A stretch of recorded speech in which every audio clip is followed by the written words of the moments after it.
Educate yourself. Look at the news, current events, but know who's giving that and what bias they're coming from.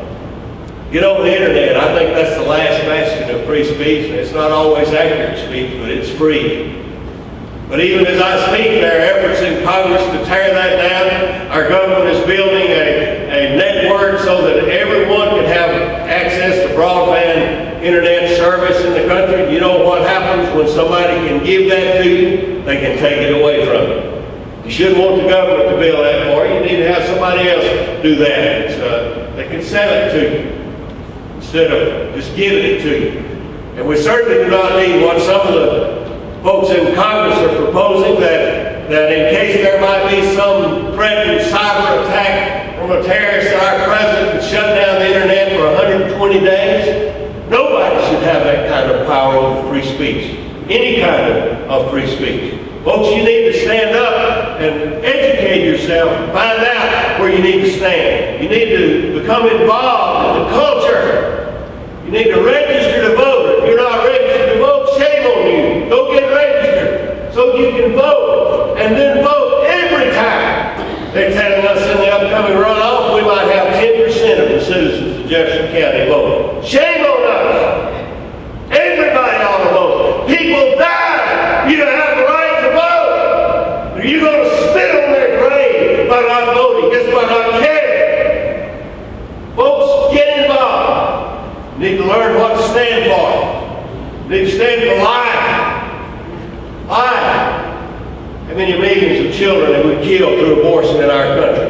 Millions more in the world, and we stand aside and just let it happen. It's legal, it's the law of the land, but it's wrong.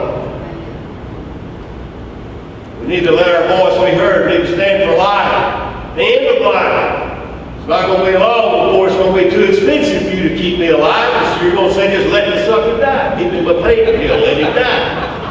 Can't pay for it. Well, everybody knows the last days of your life are the most expensive. Intensive care. Some folks can run up into hundreds of thousands of dollars and then they die anyhow. So we're going to say, well, okay, just let him die.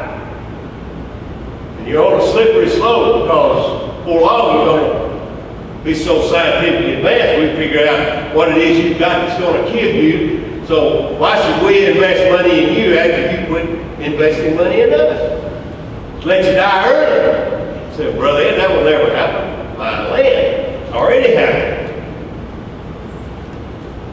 And it happened because of crisis government. Stand for life.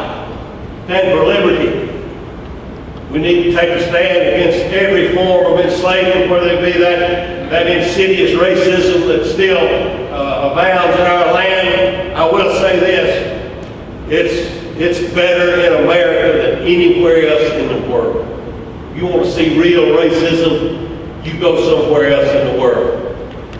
It's not anything like that here. But we need to take a stand for liberty, because when anyone is oppressed, taken advantage of, it affects me. See, that's what Joseph forgot. He thought he could take care of his family.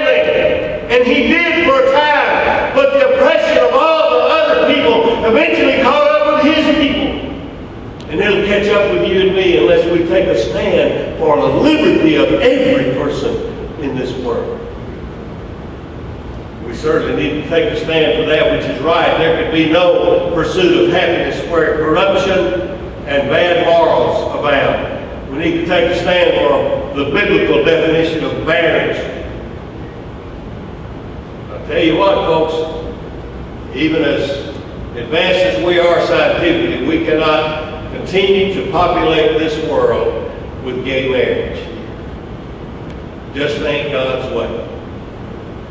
You need to call it what it is. It is an abomination to God. Certainly people can choose to live a lifestyle they want to live. People can sin. It's okay for folks to sin in this world. God gives you a free choice. But for heaven's sake, don't call it good and right. Call it what it is. Call sin, sin. And call righteousness, righteousness. We need to take that stand for that which is good and right. And as I've alluded to already in this message, we need to take seriously the ownership of property. If you don't own property, you ought to go get some. Own some land. Even if you don't want to own some land, you need to own some land. You need to own something. Have ownership in this nation. You remember when God sent the Israelis into the promised land? He divided that land up by families, and he said, this is a sacred trust. You keep that land in your family. Don't let somebody else take it away from you. That awful story about Naboth's vineyard. You remember that? When King Ahab was all, crying, pitiful, and his wife Jezebel came in and said, what are you so sad about? I said, Naboth won't sell me his vineyard. And I wanted it. And she said, well, you're the king, idiot. Just take it. So they trumped up some blasphemy charges, had the man stoned, and he took the vineyard. And God's judgment fell on him because the land was a sacred trust.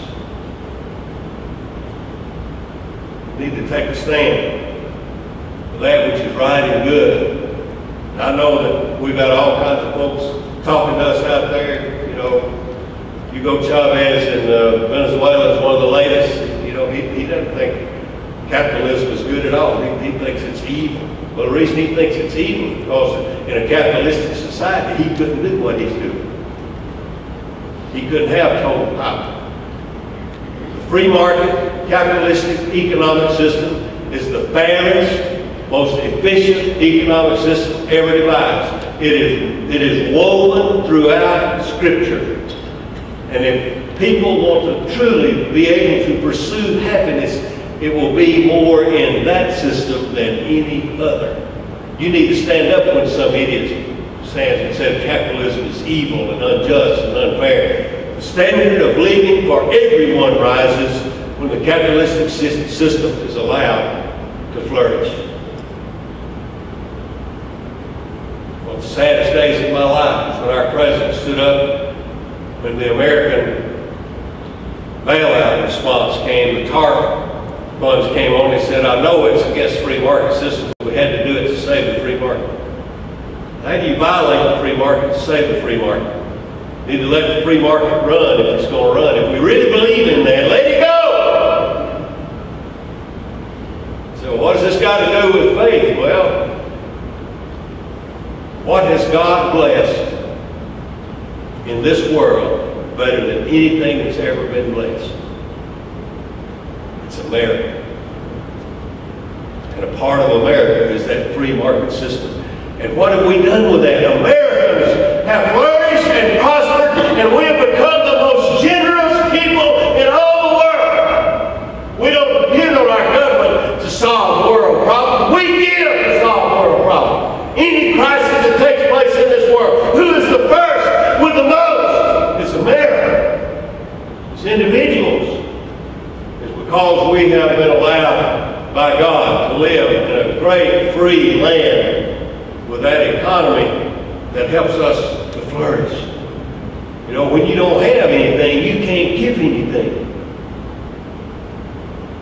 But if you work hard, you ought to be able to get the fruit of your own labor. And that's what capitalism is all about. That's what the free market system is all about. We need to stand for that. More than anything else today, I want to plead with you to begin this day to pray for revival. We need revival in this land. We need revival in this land. We need a revival of faith that will take us back to our founding fathers.